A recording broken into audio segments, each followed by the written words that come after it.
Meus irmãos, capítulo 11, nós estamos quase encerrando o livro de Eclesiastes, falta bem pouquinho, e hoje Salomão ele vai trazer e continuar trazendo para nós a sabedoria de Deus. Ele vai falar para nós, vai nos corrigir, nos exortar, nos consolar, e isso é maravilhoso. Então, semana passada nós fomos do verso 1 até o verso 6 do capítulo 11, mas hoje nós iremos do verso 7 até o verso 10. Então preste bastante atenção, principalmente vocês jovens, né, que depois o Kelvin pode usar no próximo encontro de vocês, né, o material que ele já preparou, mas também conversar sobre o que Deus tem para nos ensinar essa noite, a sabedoria de Deus para nós, principalmente nós jovens, né? Me incluo nos jovens porque ainda não fiz 40, né? Mas Salomão aqui, ele quer falar uma juventude um pouco mais nova do que a galera dos 40. Então a palavra de Deus, capítulo 11, dos versos 7 até o verso 10, diz assim, ó: doce é a luz e agradável aos olhos ver o sol. Ainda que o homem viva muitos anos, regozije-se em todos eles. Contudo, deve lembrar-se de que há dias de trevas, porque serão muitos. Tudo quanto sucede é vaidade. Alegra-te, jovem, na tua juventude, e recreie-se o seu coração nos dias da tua mocidade. Anda pelos caminhos que satisfazem ao teu coração e agradam aos teus olhos. Sabe, porém, que de todas estas coisas Deus te pedirá contas.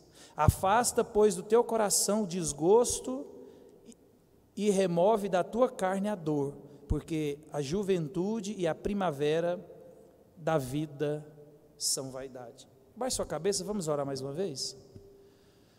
Pai, obrigado, meu Deus, porque a tua palavra, ela é inerrante, ela é suficiente, ela é a única capaz de discernir o certo do errado, ela é a única que é capaz de produzir fé no nosso coração, produzir mudança, produzir conhecimento genuíno de Deus. Que o Espírito Santo do Senhor use essa palavra que será pregada, meu Deus, e fale aos nossos corações. Use essa palavra para que possamos entender a tua vontade esta noite. Assim oramos, em nome de Jesus. Meus irmãos, então Salomão aqui, ele parte para o final da jornada, da sabedoria dele com os homens, né? E como nós temos visto, Salomão ele vem nos mostrando a beleza da vida debaixo do sol, mas ele também, como ele é um enviado de Deus aqui, ele não omite a verdade de que a vida, ao mesmo tempo que ela é boa, ela é bela, ela é dura, e ela também é cheia de imprevistos. Por mais organizado que você seja, por mais metódico que você seja, por mais preocupado, antecipado, você nunca vai conseguir prever o que vai acontecer amanhã. A vida ela é imprevisível. E Deus, através da sabedoria de Salomão, quer nos alertar quanto à nossa autossuficiência, a nossa soberba, o nosso orgulho de achar que a gente pode prever todas as coisas. E Salomão aqui, ele não omite a verdade. A palavra de Deus, meus irmãos, ela é a verdade, e ela pregada com destreza, ela pregada com humildade, ela não vai em momento nenhum te dizer nada daquilo que Deus não queira. E Deus, ele nunca teve a intenção de omitir a sua palavra para ninguém. Então, às vezes, nós temos a tendência de ouvir coisas agradáveis. Paulo disse que isso seria o final dos tempos. Ninguém gosta de receber exortação, ninguém gosta de receber dura, né? Ninguém gosta de ser chamado a atenção. Talvez é por isso que nós temos visto nos púlpitos brasileiros um evangelho macio, um evangelho que infla o ego, onde nós temos visto os pregadores, né, indo em aniversário de pessoas, como nós temos visto nessa semana, né, o burburinho todo na internet. A pregadora vai num culto, quer dizer, ela faz um culto num aniversário, né, de um homossexual, e ela profetiza, né, diz ela que isso vem da parte de Deus, e a gente vê o evangelho sendo jogado no esgoto, né? Um evangelho que não confronta, um evangelho que não chama a mudança, que não chama a conversão, né? 400 anos de silêncio, e surge João Batista, e ele não fala, que saudade que eu estava de vocês. Ele fala, arrependei-vos, raça de víboras, quem vos induziu a livrar da ira vindoura de Cristo? Arrependei-vos, produzi justiça de Deus na vida de vocês. Então, meus irmãos, Deus em momento nenhum, Ele tem a intenção de ocultar a verdade do seu povo, para que justamente nós vivamos uma vida que agrada a Deus. Lembra-se, teologia ruim, vida ruim. Teologia ruim, vida torta. As pessoas não conhecem a Deus. As pessoas gostam do Deus legal, do Deus que é amor, do Deus que te aceita do jeito que você é. Mas isso é só uma faceta do nosso Deus. Nosso Deus é amor. Nosso Deus, Ele é benigno, Ele é longânimo, Ele é misericordioso. Ele nos aceita do jeito que somos, mas Ele não aceita nós ficarmos do jeito que nós somos. A partir do momento que eu e você conhecemos a Cristo, a transformação ela tem que acontecer. As pessoas não gostam de ouvir de um Deus que é amoroso, que é santo, mas também é totalmente justo. É esse Deus que vai punir no final das contas. Eu estava vendo essa semana e eu achei interessante, que eu nem tinha me lembrado disso faz tempo. Mas as pessoas acham que no inferno é o diabo que vai tomar conta e organizar o inferno. As pessoas acham que no inferno é o diabo que vai atormentar. Não, depois você olha em Apocalipse. Não, é o próprio Deus. A ira de Deus no inferno é que vai fazer com que você beba cada gota do cálice que Cristo bebeu na cruz. O próprio diabo e seus anjos estarão lá em tormenta, em sofrimento, junto com aqueles que não se renderam a Cristo. Então, meus irmãos, Salomão ele não tem a intenção de minimizar a realidade da vida. E a vida ela é bela, e em meio a toda a beleza e alegria, ela nos traz dias sombrios. O próprio Salomão disse aqui no verso 8, e serão muitos dias serão sombrios. Salomão aqui, em toda a sua reflexão sobre a vida, meus irmãos, ele não omite a maior de todas as verdades, que é a realidade da morte. Eu e você iremos morrer, goste ou não, aceitando isso ou não. E o fato de você ter 15 anos, 12 anos, 9 anos, 20 anos, 30 anos, 40 anos, 60 anos, 70 anos, não quer dizer nada. O fato da morte, simplesmente ela vai encontrar alguém que tem vida. Velho morre, jovem morre, doente morre, saudável morre, todo mundo morre. A vida é imprevisível, por isso que eu e você devemos estar preparados, não amanhã, mas hoje, porque nós não sabemos a hora. Salomão não omite aqui em momento nenhum a realidade, meus irmãos, da morte que todos nós iremos enfrentar. Essa realidade de que todo ser que respira, todo ser que tem fôlego de vida, recebeu a vida. Mas Salomão aqui, ele quer chamar a nossa atenção daquilo que os titãs nos anos 2000 já cantaram e fizeram muito sucesso. Salomão está querendo chamar a minha atenção e a sua, porque na vida é preciso saber viver, né? Por isso que a cultura secular, não gosto mais de chamar de cultura secular, depois da nossa aula de cosmovisão, né? Tudo é para a glória de Deus. Até os ímpios fazem uma boa arte. E é preciso, meus irmãos, saber viver. Viver é uma arte que poucos se dedicam a aprender. Casamento é uma arte que poucos se dedicam a aprender. Educação de filhos é uma arte que poucos se dedicam a aprender. Relacionamento é uma arte que poucos se dedicam a aprender. A vida, meus irmãos, ela é uma arte. E poucos poucos se dedicam a viver. Deus, ele condena aqueles que querem viver a seu bel prazer. Isaías vai dizer assim, ai daqueles que vivem sendo sábio aos seus próprios olhos. Ai daqueles. Meus irmãos, Deus nos chama a viver a vida do jeito que Ele ordenou para que nós vivamos. A vida pautada nas Escrituras. E é preciso saber viver. É preciso saber viver. Porque a vida, meus irmãos, ninguém sai vivo dela. Todos nós iremos encontrar com o Criador. E eu e você temos que entender, e principalmente você que é jovem, a sua eternidade, a vida após a morte, ela depende exclusivamente da vida hoje. A sua eternidade é determinada pela sua vida presente, hoje. A oportunidade que você tem de ouvir o Evangelho é hoje, é agora, não foi ontem. Talvez não será amanhã. E você que é jovem tem que entender isso. Nós também, todos que estamos aqui, aonde eu e você iremos passar a eternidade, a gente vai resolver isso, é agora, é hoje. Na hora que eu e você estiver diante de Deus, não existe repescagem, não existe aquela partida de misericórdia. Não, meu irmão. Quando eu e você abrir os olhos na eternidade, você vai encontrar com Deus. E aí você vai receber o juízo, ou você vai receber a bênção de morar com Ele no céu. Então é preciso, meus irmãos, saber viver. É preciso saber viver. Porque quando você voltar ao pó,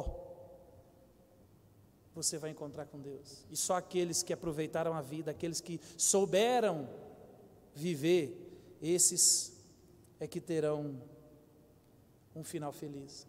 Então Salomão aqui, ele quer nos ensinar como que a gente vive então. Porque a vida é dura, a vida tem problema, a vida está cheia de incertezas, mas ao mesmo tempo a vida é boa, o mundo é lindo, a gente fica alegre com coisa tão insignificante, né? E a gente fica triste também com coisa tão insignificante. Então Salomão quer mostrar para nós como que é a vida debaixo do sol, como que a gente vive aqui. E aí ele começa os versos 7 e 8. Doce é a luz e agradável aos olhos ver o sol. Ainda que o homem viva muitos anos, regozije-se em todos eles, contudo, deve lembrar-se de que há dias de trevas, porque serão muitos. Tudo quanto sucede é vaidade. Salomão aqui, meus irmãos, com todo esse texto, ele quer chamar a atenção tanto dos jovens e dos idosos, mas principalmente dos mais velhos, dos idosos aqui. Salomão aqui, ele já nos apontou que a sabedoria debaixo do sol não é a realidade para os mais velhos. Ele já falou isso para nós. A sabedoria dos homens, onde eles vão dizer, quanto mais velho, mais maduro, mais sábio, isso não é uma realidade. A gente vê, com a idade vem a velhice, não vem a sabedoria. Aqueles que vivem a sabedoria dos homens, tanto faz velho ou jovem, eles não sabem o que fazem. Aqueles que vivem baseado na sabedoria dos homens, mais cedo ou mais tarde, essa sabedoria traz problemas para eles. A sabedoria, meus irmãos, debaixo do sol, nos chama a gastar toda a nossa juventude e vigor nos preparando, não é verdade? A sabedoria dos homens vai dizer assim, não, você é jovem, se prepare, aproveite a sua juventude, a sua força e junta, estude, trabalhe, durma menos, junte tudo que você puder, porque se você fizer assim, você terá uma velhice tranquila, você terá paz na velhice. A sabedoria dos homens diz isso para nós. Eu já falei isso para os meus filhos em algum momento da vida, talvez nós falamos isso. Nós inconscientemente achamos que o fato de você gastar sua juventude com coisas vai te dar a garantia de uma aposentadoria. Então, meus irmãos, essa é a sabedoria dos homens.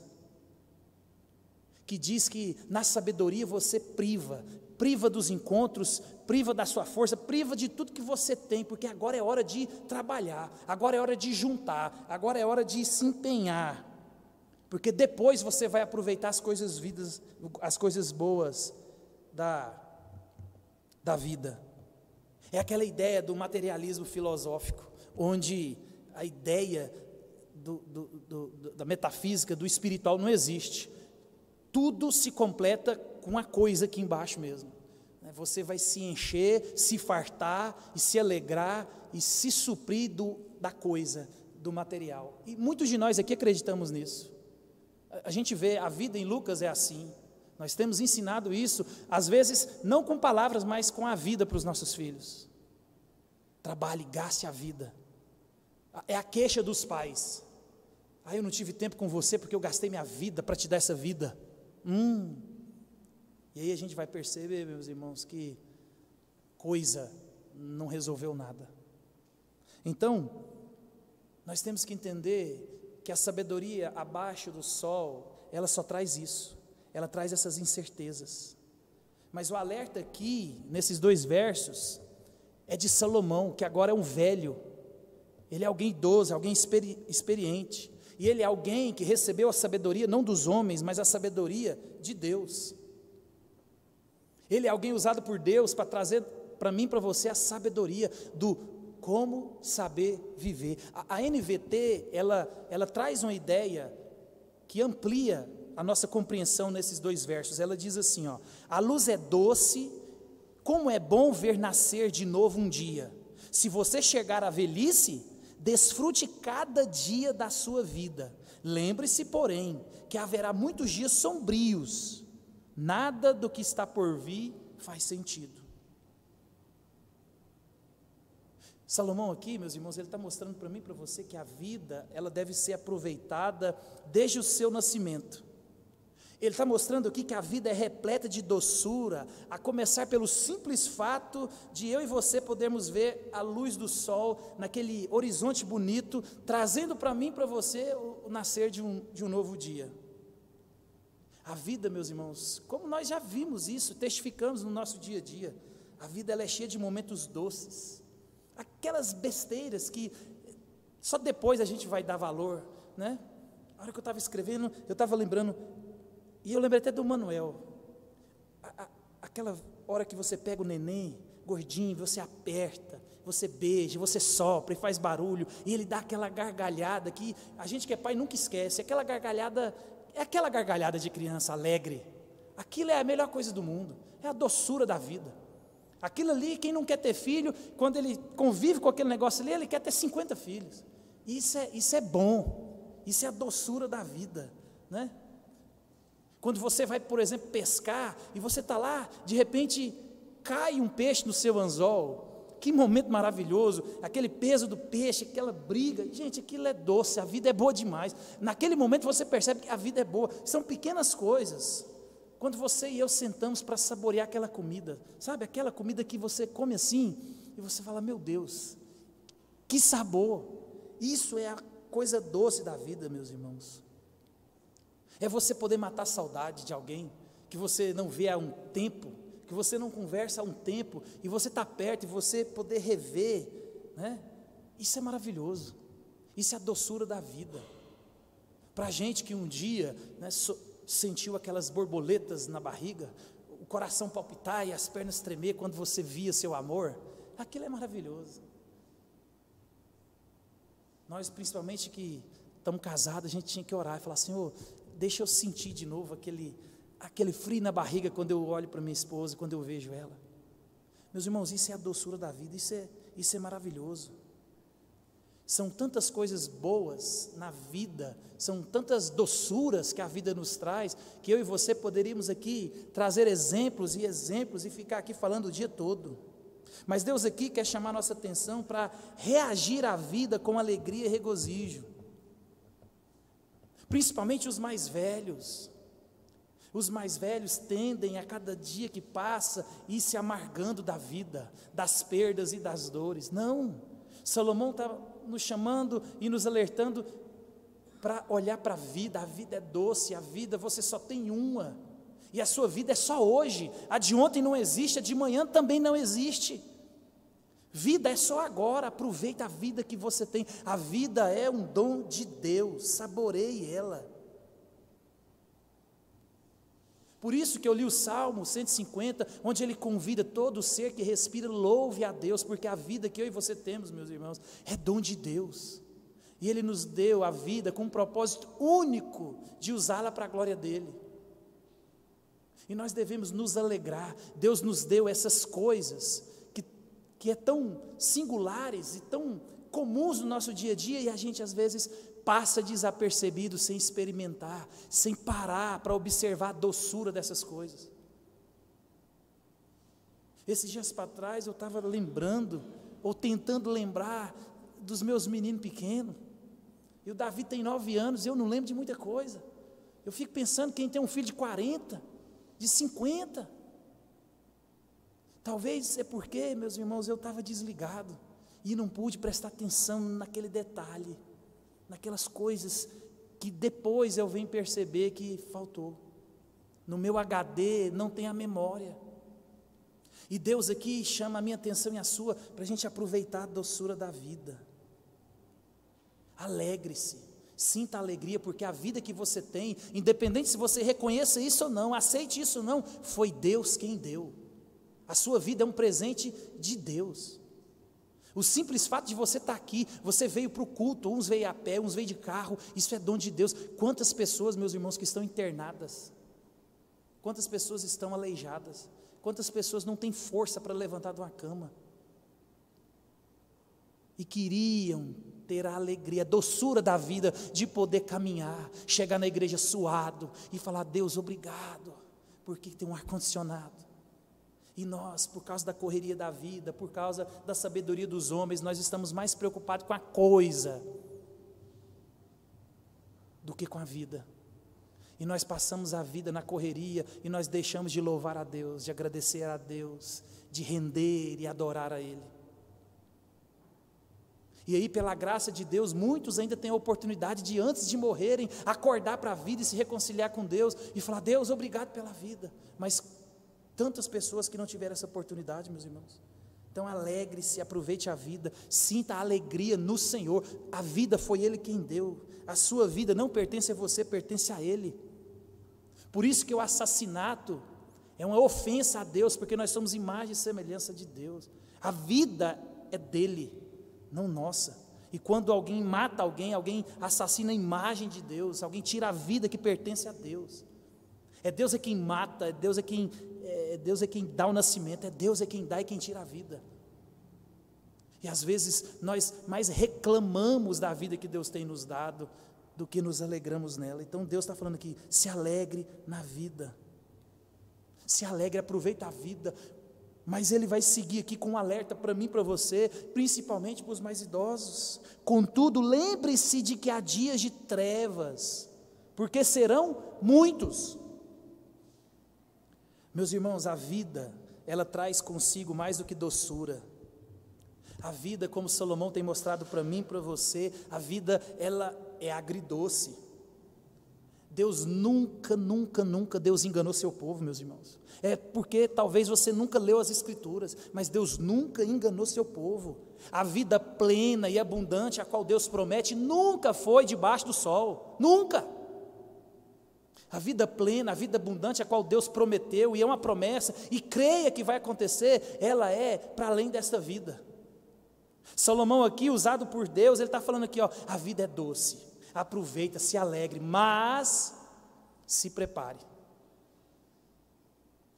porque muitas vezes nós iremos chorar, muitas vezes, na verdade, talvez mais vezes, né? O amargo do que o doce da vida. Então, meus irmãos, Deus nunca mentiu para o povo.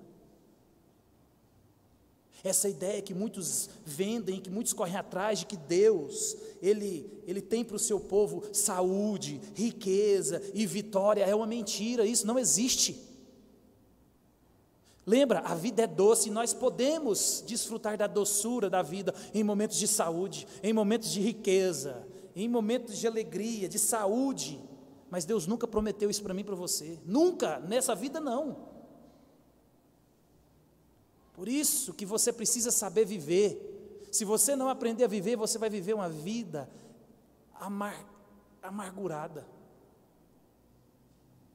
Serão muitos dias, meus irmãos, serão muitos dias que eu e você sentiremos o amargo da perda. Serão muitos dias onde você sentirá decepção, onde você sentirá injustiça, onde você sentirá tristeza, onde você vai viver na pele o abandono, a traição, a morte. Serão muitos dias. Jesus, Ele disse para mim e para você: no mundo tereis aflições, mas tem de bom ânimo, eu venci o mundo. Jesus nunca falou assim: no mundo terão riquezas, saúde, me conheceu, está tranquilo, está resolvido. Não, no mundo terão aflições, e muitas, principalmente se vocês estiverem do meu lado, principalmente se você for discípulo. Se você quer ter uma vida abundante, na perspectiva humana, o cristianismo não é o melhor lugar para você, porque na matemática de Deus, para ganhar tem que perder, para viver tem que morrer, meu irmão. Jesus, Ele nunca mentiu para nós. Salomão, ele está sendo usado por Deus aqui para nos dar uma visão realista da vida. Por isso que você tem que se alegrar com os prazeres felizes e doces que a vida traz. Mas ao mesmo tempo, você tem que se manter sóbrio em relação às tristezas que virão. O alerta de Deus aqui para mim e para você é: se alegre, mas não se perca nessa alegria, porque amanhã, num piscar de olhos, a coisa vai mudar.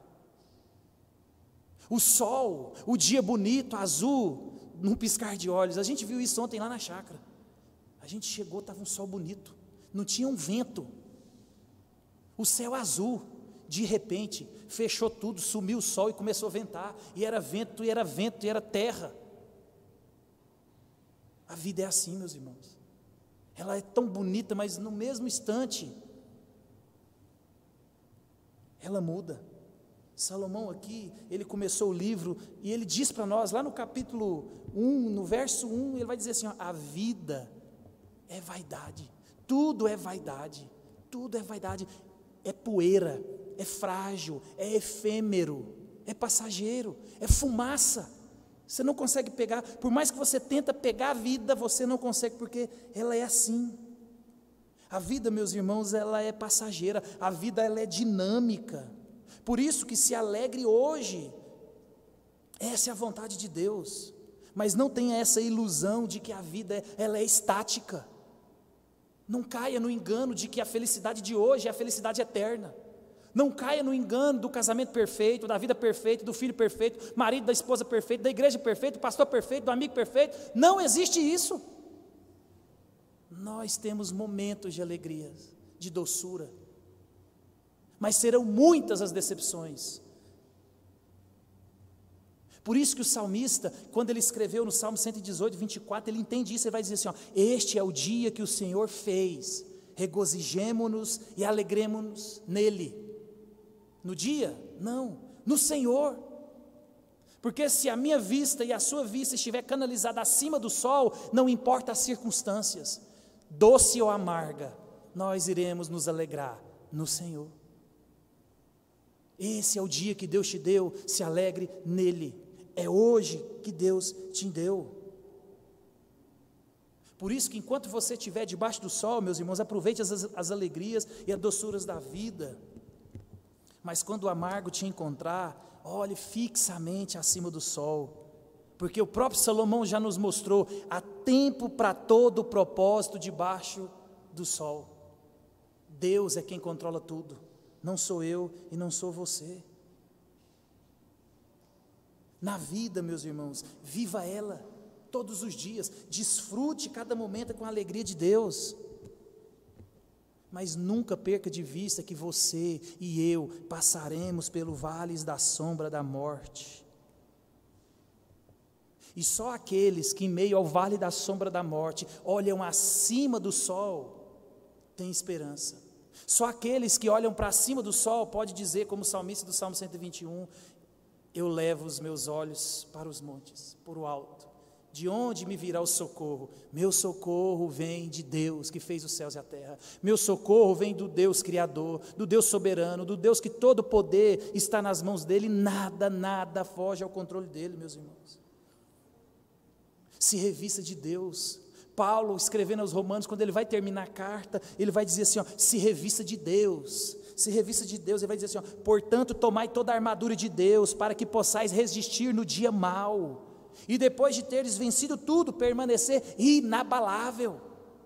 Somente aqueles, meus irmãos, que têm a fé fundamentada na rocha que é Cristo Jesus, no dia mau, que serão muitos, permanecerão inabaláveis.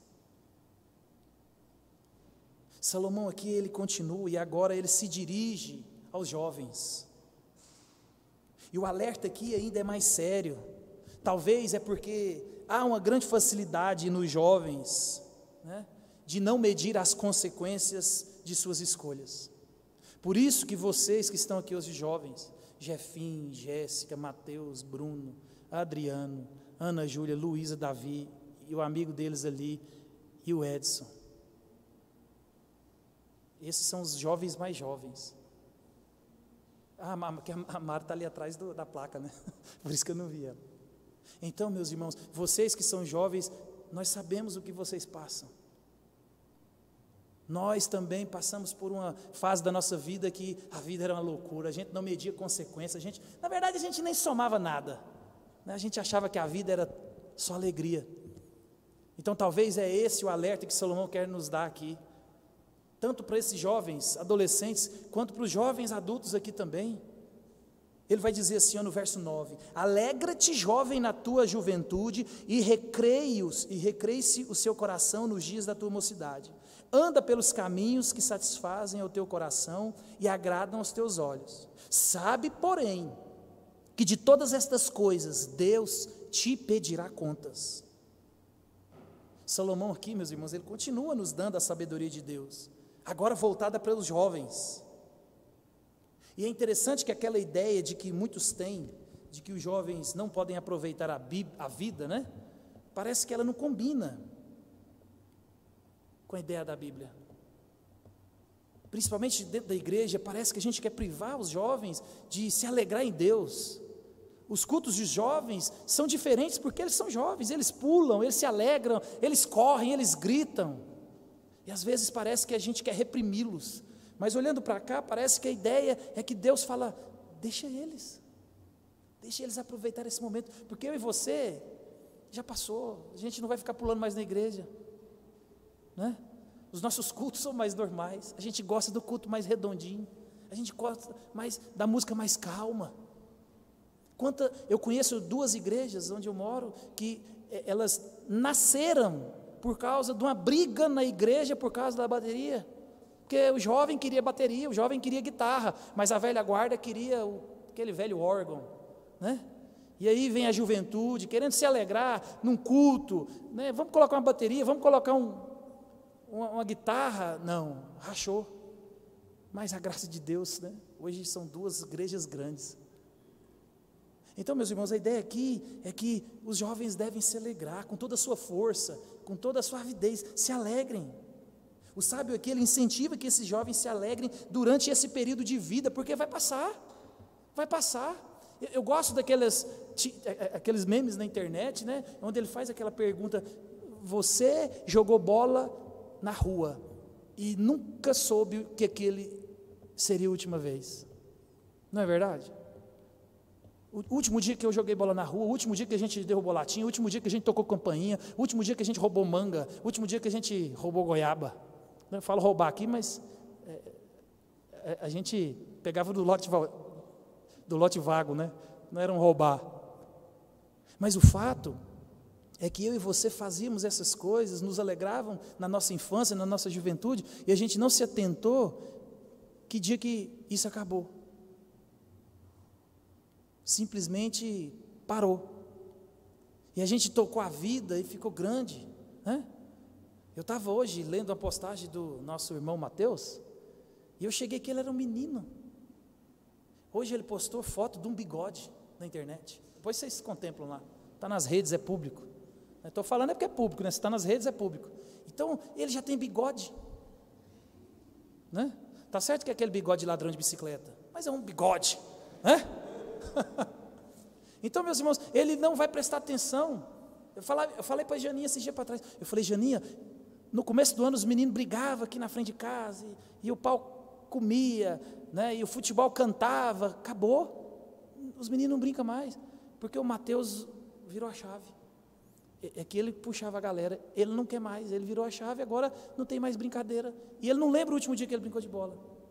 A vida é assim, meus irmãos. A juventude é para ser alegre, para ser vivida, e às vezes a gente perde isso de vista. A juventude é assim. Por isso que o salmista, o sábio aqui vai nos chamar, e chamar a juventude, se alegra nesses dias. Talvez é porque os jovens, eles têm pouca responsabilidade, preocupações de um adulto, e tem mesmo. A única coisa que eu escuto lá em casa é: estou com fome. Estou com fome, né? Até para tomar banho a gente tem que fiscalizar. A preocupação da vida deles é: estou com fome. E se a internet está em dia? Então, meus irmãos, talvez é isso. Eles aproveitam a vida porque realmente as preocupações são poucas. O coração deles está cheio do riso fácil e da alegria. Eles brigam, passam 5 minutos, eles estão rindo, se abraçando. Por isso que eu sempre digo: não entre em briga de filho.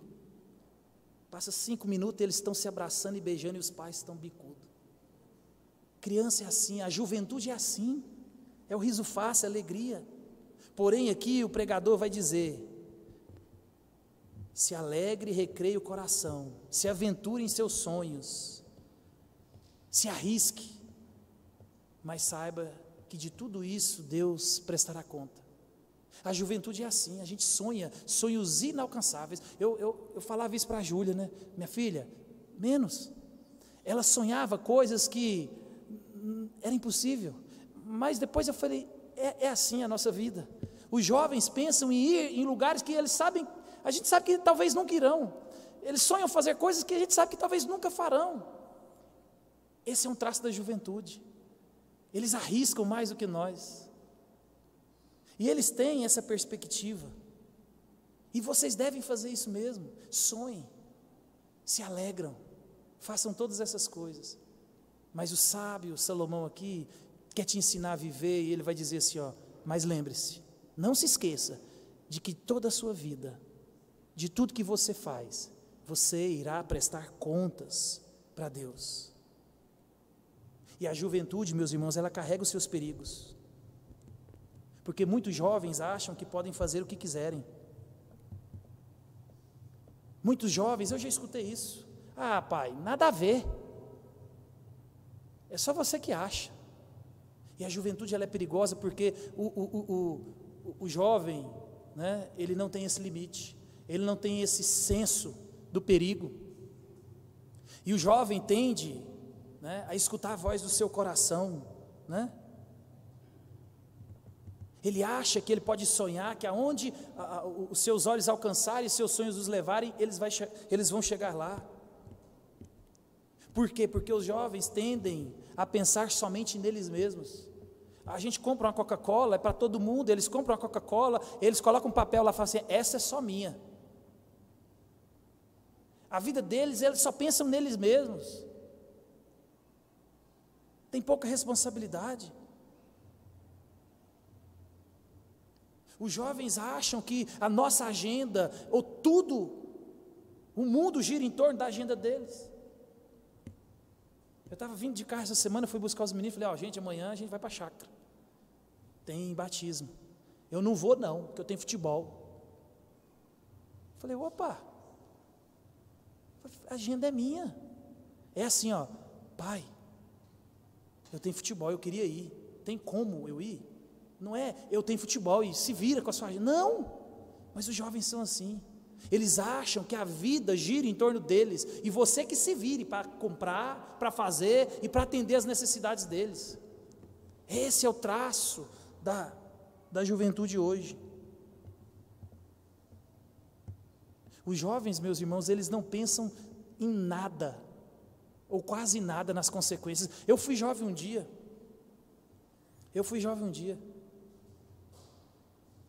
E eu era inconsequente. Mas os jovens, eles são assim. Os jovens, eles querem sexo, mas eles não querem casar. Os jovens querem dinheiro, mas eles não querem trabalhar. Eles querem colher, mas eles não querem plantar. Eles querem sair de casa, eles querem independência, eles querem ser ouvidos, eles querem ser aceitos, mas eles não querem assumir as consequências dos atos que eles fizeram. Essa é a juventude. É a juventude que vai fazendo coisa errada e os pais têm que ir atrás consertando. Talvez é por isso que a juventude está desse jeito, é porque os pais estão consertando aquilo que os filhos têm feito de errado. Lá em casa, por exemplo, eu falo para os meninos, falo, namoro é para casar. Se não tem ideia de casar, não vai namorar. Ah, pai, não. Aí alguém já me perguntou, mas se eles namorarem escondido, problema deles. Eles sabem que diante de Deus estão em desobediência a mim, que Deus colocou na vida deles para guiá-los, e estão desobedecendo a Deus. Casais de namorados que vão para motel, crentes, e eu vejo pai crentes que eu conheço. Não, pastor, mas é porque é mais fácil aqui dentro de casa, eu estou olhando. Misericórdia. Deixe os seus filhos colherem o fruto da delinquência e das atitudes deles. Ele tem que saber que isso desagrada a Deus, que isso é abominação diante de Deus. Deixe ele colher os frutos das suas escolhas. É por isso que essa geração é a pior geração, e nós vamos colher o fruto dessa geração frouxa, porque eles que vão cuidar de nós. Acabou aquela ideia de que um pai, né, tem aquela frase, um pai cuida de 10 filhos, mas 10 filhos não cuida de um pai. E agora, mais do que isso, mais do que nunca é verdade. Essa geração não dá conta de cuidar deles mesmos. Por quê? Porque nós, os pais, estamos criando uma geração cada vez mais sem responsabilidade. E quando eles têm que assumir a responsabilidade, o que a gente faz? A gente vai lá e faz no lugar deles. E não faça isso, meus irmãos. Vocês que têm filhos nessa idade, não deixem eles tomar toda a culpa e a consequência do pecado deles. Porque senão lá na frente você vai colher frutos extremamente amargos. Não faça isso. Deus aqui, como nós temos vistos aqui, Ele nos chama a alegrar cada dia que Ele nos dá. E Deus sabe que a vida dos jovens não é fácil. Meus irmãos, Deus sabe que a juventude, ela vem com muitas tentações. Por isso que o apóstolo João, quando ele vai escrever sua primeira carta, ele vai dizer assim, não ameis o mundo, nem as coisas que há no mundo. Se alguém amar o mundo, o amor do Pai não está nele, porque tudo que há no mundo, as concupiscências da carne, as concupiscências dos olhos e a soberba da vida, não procede do Pai, mas procede do mundo. Meus irmãos, nem os jovens, nem ninguém nunca tiveram e nunca terão uma licença para viver a vida nos seus próprios termos. Você que é jovem, você não tem liberdade para viver a vida do jeito que você quer. Você que é crente, você não pode namorar com qualquer um, você não pode sair com qualquer um, você não pode andar com qualquer um, você não pode conversar de qualquer jeito, você não pode. Principalmente, você que se diz cristão. Não pode. E você tem que entender por que Deus ele nos alerta aqui, é porque Deus vai pedir contas de cada centavo gasto com a minha vida e com a sua. Deus vai prestar conta, meus irmãos, da minha vida e da sua. Nada vai passar desapercebido aos olhos de Deus. Nada, nada, nada, nada. E é interessante que a palavra aqui no hebraico é mishpah. Essa traduzida na revista atualizada, a qual nós lemos aqui, que ele vai dizer no verso 9, né? Porque de todas estas coisas Deus te pedirá contas. Em outras traduções está falando de juízo. E a ideia aqui, na verdade, nas outras traduções ele fala de juízo, mas a ideia aqui é o juízo. Salomão já nos mostrou que durante a vida nós vamos ver o justo padecendo e o ímpio se dando bem, mas no juízo, naquele grande dia, naquele dia que o Senhor sabe qual é, que Ele preparou para acertar as contas com os jovens, com os velhos e com toda a humanidade, naquele dia Deus está mostrando para mim e para você que nada vai passar desapercebido, meus irmãos, aos olhos de Deus. Tudo que você faz, escondido e à luz do dia, será prestado contas diante de Deus. Por isso que vocês que são jovens aqui, ao qual eu já relatei os nomes, prestem bastante atenção no que Deus fala através do profeta e do apóstolo João. O mundo passa, bem como as suas concupiscências, os seus desejos, as suas alegrias. Aquele, porém, que faz a vontade de Deus, esse permanece eternamente. Suas decisões, vocês jovens, suas decisões, o seu comportamento, os seus pensamentos, a sua vida terá totalmente um grande impacto na eternidade. Por isso que o salmista, ele mostra que a vida correta deve ser se alegrar no Criador. Por isso que o salmista, ensinando como que deve viver, ele vai dizer para o jovem, Luísa, para de conversar. Por isso que o salmista, no verso 9 do 119 aqui, ele vai dizer assim, ó, você quer saber viver, jovem? Você quer saber o segredo da vida? Ele vai dizer aqui, ó, de que maneira poderá o jovem guardar puro o seu caminho? Observando segundo a tua palavra. Você quer se dar bem na vida, jovem? Vocês, Jefim, Jéssica, Bruno, Mateus, Adriano, Ana Júlia, Davi, Luísa, o jovem ali amigo dos meninos, quer se dar bem na vida? Vivam a vida pautada nas Escrituras. Não somente os jovens, mas nós, todos aqui, quer se dar bem? Quer viver uma vida que agrada a Deus? Olhe para as Escrituras. Paulo, ele escrevendo a Timóteo, Timóteo é um jovem pastor, Timóteo é um jovem. Ele vai dizer assim, ó, foge, outro sim, das paixões da mocidade, segue na justiça, na fé, no amor e na paz, com os que de coração puro invocam o Senhor. Foge vocês da promiscuidade, foge da lascívia, foge da pornografia, foge da mentira, foge do pecado. Walter Kaiser, um comentarista que eu estava lendo, ele vai dizer assim sobre o verso 9, ele vai dizer assim, ó, o versículo 9 é um convite aos jovens para que aproveitem toda a satisfação e a alegria que puderem obter da felicidade inocente. Sim, goze tudo o que contemplar e desejar, mas anotem bem, no meio do seu gozo, lembre-se que Deus examinará até mesmo a qualidade dos seus prazeres e a maneira na qual você se diverte. Aproveita a vida, jovem. Deus se alegra nisso, mas presta atenção, que Deus está olhando para os seus prazeres, e Deus pedirá conta de tudo que você faz. Salomão aqui, ele lembra aos jovens que devem levar uma vida, meus irmãos, em total santidade. Aproveitem a vida, aproveitem, mas lembre-se, vocês não têm carta branca, bíblica, diante de Deus, para viver do jeito que vocês querem. Vivam uma vida de santidade, uma vida que agrada ao Senhor, porque vocês irão prestar conta. Desfrute dos prazeres da vida, mas não desfrute de forma pecaminosa. Essa é a mensagem do Senhor para nós. Celebre o dom da juventude, mas ao mesmo tempo siga os mandamentos de Deus. E Salomão, meus irmãos, ele prossegue. E aqui ele nos mostrou que nós devemos aproveitar a vida presente, mas ao mesmo tempo, olhar para o futuro. Aproveita a vida é hoje, se alegre, mas não viva a vida como se o amanhã não existisse. A eternidade, ela é real. Você não sabe, mas Deus sabe o dia. Lembre-se que você e eu iremos prestar conta de tudo. E já que nós temos que viver assim, nos alegrando no dia presente, mas olhando para o futuro, porque iremos prestar conta com Deus, meus irmãos, como é que a gente vai fazer isso? E aí no verso 10 ele vai mostrar para nós, ele vai dizer assim, ó, afasta pois do teu coração o desgosto, e remove da tua carne a dor, porque a juventude e a primavera da vida são vaidade.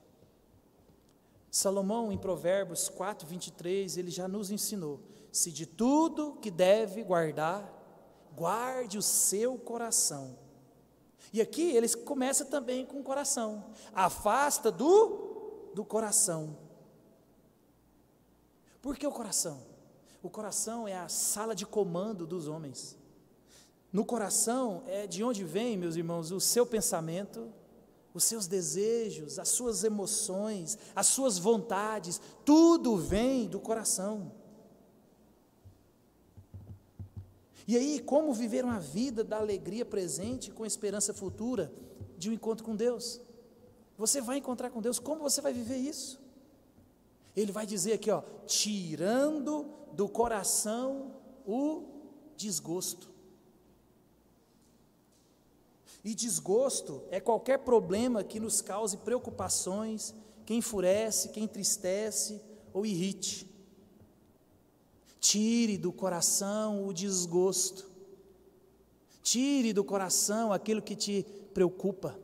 Tire do coração aquilo que te deixa ansioso, aquilo que te entristece. Tire do coração. Esse é o segredo de como saber viver. Esse é o segredo. É a amargura.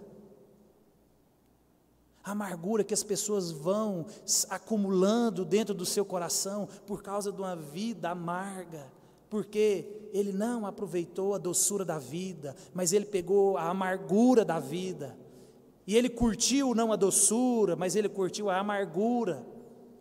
A amargura é um negócio tão complicado que o autor de Hebreus vai dizer assim, ó, ela contamina até os outros. Então não deixe cair, não deixe crescer no seu coração raiz de amargura, que essa amargura não crie raízes, porque ela vai te prejudicar cada vez mais. Então, se você quer ter uma vida boa, feliz, afaste do seu coração o desgosto, a amargura, a ansiedade. A primavera e a juventude, ou a velhice, ou a vida, isso tudo, Salomão tem falado para mim e para você, meus irmãos, que é vaidade. É passageiro. Eu já vou fazer 20 anos de casado. Nem parece. Eu olho para trás, parece que eu casei ontem. Eu já tenho filho que vai fazer 19 anos. A vida é passageira, é rápido. A juventude passou. E daqui uns dias eu vou estar pensando a mesma coisa com relação à velhice, se assim Deus permitir. Porque a vida é uma vaidade, a vida é passageira, é vapor, a vida é transitória. Por isso que o segredo de viver bem, saber viver, Deus vai dizer para nós, você precisa de afastar essas coisas. A vida ela é passageira, a vida ela é rápida, ela não tem tempo para você viver com desgosto. Viva longe da amargura, viva longe da ansiedade. A amargura, meus irmãos, é um veneno que impede você de sentir a doçura da vida. E a ansiedade, ela é um veneno que te impede você de confiar em Deus, de descansar nele.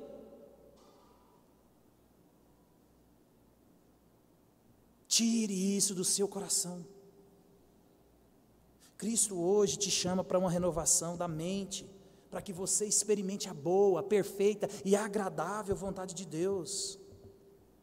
E a vontade de Deus é que nós nos alegremos nele todos os dias. Porque a ansiedade, o desgosto, a amargura roubam a alegria de Deus, tiram a vontade de viver. E muitos jovens e velhos estão tentando afastar a dor. Nós não gostamos de sofrer. Tem problema no casamento, você quer trocar. Tem problema no carro, você quer trocar. Tem problema com o filho, você quer desfazer do problema. A gente não viveu ainda e nem aprendeu a teologia do sofrimento. A gente não entendeu que às vezes Deus nos prova para nos aprovar, para nos refinar. E quando chega o dia mau, quando chega a dor, o sofrimento, a gente quer se livrar dela o mais rápido possível. E não é assim. Deus está falando aqui, afasta o desgosto, a amargura, a ansiedade. O problema não, você não tem poder para afastar o problema, você tem poder para afastar aquilo que está se alojando no seu coração. A ansiedade você tem, a amargura você tem, esse desgosto que a vida traz, das incertezas, você tem. Mas não, você quer focar naquilo que você não tem poder para mudar. E você vai se enchendo, se contaminando disso. Muitas pessoas estão querendo, e fazem isso, querendo afastar a dor, a ansiedade, a amargura, cometendo cada vez mais pecado. Quando as pessoas sentem amargura, ansiedade, a primeira coisa que eles fazem, principalmente os crentes, é se isolarem. Para de vir para a igreja. Aí para de comunhão. Aí ele se isola da igreja, ele se isola das pessoas. Ele acha que o remédio é se isolar. E Deus fala assim, não deixe de congregar, em hipótese nenhuma. Congregação é a coisa mais importante que você tem na vida, é a igreja. Mas as pessoas tentam afastar a dor, esse desgosto, com isolamento. Outras pessoas, quando sentem essas coisas, recorrem ao quê? Recorrem à bebida, recorrem ao prazer momentâneo. Enche a cara de cachaça, porque ele não quer lidar com a realidade da amargura, da dor, ele não quer tirar do coração, e ele vai tentar na bebida, na droga, se livrar daquilo. Outros têm recorrido aos remédios, aos psicotrópicos. O ano de 2022, os remédios, os ansiolíticos no Brasil venderam mais do que os remédios que não precisam de atestado. Agora você imagina, tarja preta precisa de atestado. E no Brasil vendeu, de receita, atestado foi bom. O tarja preta precisa da receita. Agora você imagina, venderam mais remédio tarja preta do que Novalgina, Doril, aquelas coisas que a gente compra no mercado, na farmácia sem prescrição médica. Por quê? Porque as pessoas querem fugir da realidade da vida e não querem enfrentar os seus medos, as suas dores e os seus anseios, e buscam no pecado. Muitas pessoas querem se animar nessas coisas. Outros, quando eles sentem essas coisas, eles vão para a pornografia. Pode conversar com todo viciado em pornografia. O start da pornografia é quando ele se sente mal. Alguém desagradou, ele corre para a pornografia, porque ele quer se sentir bem. Só que aquilo traz um prazer tão rápido e momentâneo, e vira uma escravidão, e aquilo vai... Você perde o limite. E chegam muitos no último estágio que recorrem ao suicídio. Eles tiram a própria vida. Mas não é assim, meus irmãos. O melhor remédio contra o desgosto, a amargura e a ansiedade é você ir até a Deus em oração. É você ir até a Deus em oração e confiar nele todos os seus problemas. Esse é o remédio para o desgosto, para a ansiedade, para a amargura.